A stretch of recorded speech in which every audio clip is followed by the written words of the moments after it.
very much, Robert.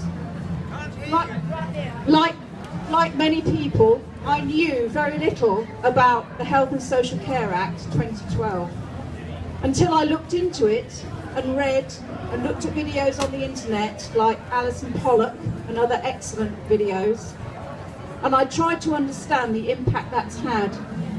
I think more people need to look on the internet and understand the changes that have happened to the NHS under our noses and without our consent. Too much privatisation, too much reorganisation, and billions of pounds wasted and spent paying private companies to deliver care that is below standard. So we're being told that in order to improve care, we need to cut more beds.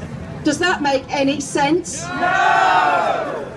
I don't think so. So when things don't make sense, and when the language that's being used is Orwellian and it is doublespeak, then something is badly wrong. And we need people to speak out, tell everybody, you've got to stand up for the NHS, and you've got to repeal the 2012 Act. We have to support the NHS bill to reinstate the NHS that is going to go through Parliament next year. If we don't put things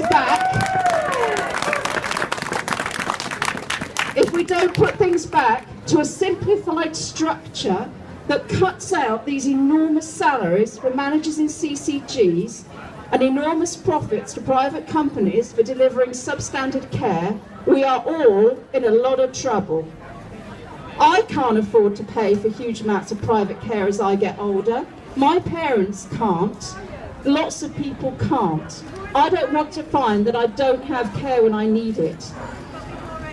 Now, we have an NHS which is a facade. Behind that facade are private companies operating with an NHS logo stuck on them. The 2012 Act removed the requirement for the government to deliver universal health care. So in the future, if you're too expensive and your GP wants to cut you from his list, he will. The CCG don't have to look after you.